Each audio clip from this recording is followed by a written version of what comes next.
क्या आपने कभी सोचा है, एक ऐसी औरत जिसने अपने लिए कुछ नहीं चाहा, ना दौलत, ना शोहरत, ना आराम, सिर्फ दूसरों का दर्द कम करने की ठानी। वो औरत जिसने अपनी जिंदगी दूसरों के लिए जीने की मिसाल बन गई, वो थी मदर टेरेसा। आज की इस कहानी में हम जानेंगे कैसे एक साधारण नन ने दया को दुनिया की सबसे बड़ी ताकत बना दिया, कैसे उनकी सोच ने लाखों जिंदगियां छू ली, और कैसे सर्विस टू ह्यूमैनिटी ही उनके लिए सर्विस टू गॉड बन गई। अन पार्ट 1, एक बीज जो करुणा की मिट्टी में बोया गया। 1910 स्कूब्जे अब नॉर्थ मैसेडोनिया। एक साधारण परिवार में जन्मी एग्नेस गोंजा बोजाक्शियू, यानी बाद में दुनिया जिनको मदर टेरेसा के नाम से जानने लगी। उनकी मां ड्रना फिले बहुत ही दयालु महिला थीं। वो हमेशा गरीबों को खाना खिलाती, अनाथों की मदद करती। वो अपनी बेटी से कहती, बेटी, जब भी किसी गरीब को देखो उसमें भगवान का चेहरा देखो। ये वाक्य एग्नेस के दिल में बस गया। यही वाक्य आगे चलकर मदर टेरेसा के पूरे जीवन का आधार बना। पार्ट 2, बुलावा जो आत्मा को झकझोर गया। 18 साल की उम्र में उन्होंने सब कुछ छोड़कर नन बनने का फैसला किया। वो आयरलैंड की लोरेतो सिस्टर्स से जुड़ी और फिर भारत आईं, कोलकाता। वो कहती थीं, मैंने सुना कि ईश्वर मुझे पुकार रहा है और मैंने हाँ कहा। शुरू में वो लोरेतो कॉन्वेंट स्कूल में शिक्षक बनी। उनकी छात्राएं उन्हें बहुत मानती थीं। जीवन आरामदायक था, लेकिन उनके अंदर कुछ और जल रहा था। हर रोज जब वो स्कूल जाती तो बाहर सड़क पर भूखे, बीमार, मरते हुए लोग दिखते। उनका दिल टूट जाता। एक दिन उन्होंने ट्रेन में सफर करते हुए कहा, मुझे एक call with in a call मिला। वो बुलावा था, गरीबों और बीमारों के बीच जाने का, उनके लिए जीने का। पार्ट 3, कठिनाइयों से शुरू हुआ करुणा का मिशन। 1948 में उन्होंने लोरेतो कॉन्वेंट छोड़ दिया। सिर्फ एक सफेद साड़ी और नीली बॉर्डर में वो निकली। ना पैसे, ना मदद, बस एक मिशन, सबसे गरीब इंसान की सेवा। कोलकाता की गलियों में कालीघाट टेम्पल के पास उन्होंने निर्मल हृदय नामक जगह शुरू की, जहां वो मरते हुए लोगों की सेवा करती। वो उन्हें नहलाती, उनके घाव घोपी, खाना खिलाती। लोग हंसते थे, ताने मारते थे, ये औरत पागल है, मरते हुए लोगों को क्यों उठाती है। पर वो मुस्कुराती और कहती, मैं नहीं चाहती कि कोई इंसान अकेला मरे। हर इंसान को प्यार के साथ विदा मिलनी चाहिए।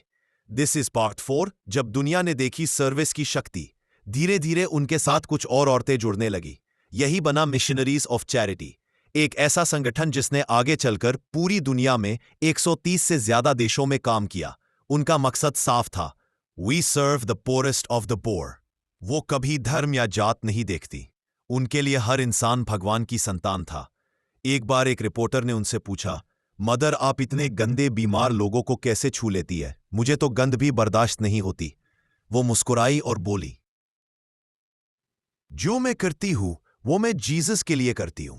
अगर मैं जीसस को छू रही होती तो क्या मुझे गंध महसूस होती? ओह। पार्ट 5, त्याग और तपस्या की असली मिसाल। उनके पास कभी बड़ी गाड़ियां, घर या धन नहीं रहा।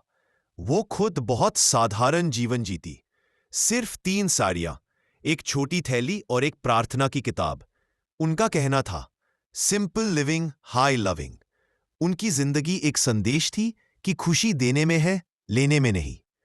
पार्ट 6, जब दुनिया ने झुकाया सर। 1969 में मदर टेरेसा को मिला नोबेल पीस प्राइज। जब उन्हें पूछा गया कि वो इनाम की रकम कहां खर्च करेंगी, वो बोली, गरीबों को रोटी खिलाने में। उन्होंने कहा, I am not worthy of it, but I accept it in the name of the poor. दुनिया के सबसे अमीर लोग भी उनसे मिलने आते, लेकिन वो हमेशा कहती, the biggest disease today is not leprosy or tuberculosis, but the feeling of being unwanted. Part 7, उनकी सोच जिसने जिंदगियां बदली। उनकी सोच ने हर उस व्यक्ति को छुआ जिसने कभी भी खुद को अकेला या असहाय महसूस किया। Life lessons from mother Teresa. 1, दयालुता सबसे बड़ी शक्ति है। जब आप दूसरों के लिए अच्छा करते हैं तो आप खुद बेहतर बनते हैं। 2, हर इंसान में भगवान है। किसी की मदद करना ईश्वर की पूजा करने के बराबर है। 3, छोटे काम भी बड़ा बदलाव ला सकते हैं। वो कहती थीं, not all of us can do great things, but we can do small things with great love.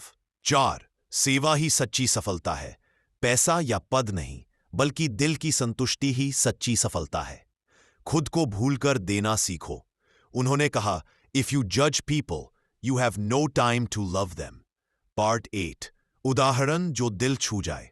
एक बार उन्होंने सड़क किनारे एक आदमी को पाया। वो बीमार था, शरीर पर कीड़े रेंग रहे थे, लोग उसे छूने से भी डर रहे थे। मदर टेरेसा ने उसे अपनी गोद में उठाया, नहलाया, मरहम लगाया और कहा, अब तुम घर में हो, डरो मत। कुछ घंटे बाद वो आदमी मर गया, लेकिन उसके चेहरे पर मुस्कान थी। उन्होंने कहा, मैंने उसके चेहरे पर भगवान को देखा। यही थी उनकी सोच कि हर इंसान में ईश्वर का अंश है, बस हमें उसे देखने की नजर चाहिए। पार्ट 9, अंतिम शब्द उनकी अमर विरासत। 5 सितंबर 1997 को मदर टेरेसा ने दुनिया को अलविदा कहा, लेकिन उनकी सोच, उनके कर्म आज भी जिंदा है। हर अनाथालय, हर अस्पताल, हर गरीब की मुस्कान में उनका जीवन हमें सिखाता है, एक इंसान भी अगर ठान ले तो दुनिया को बदल सकता है।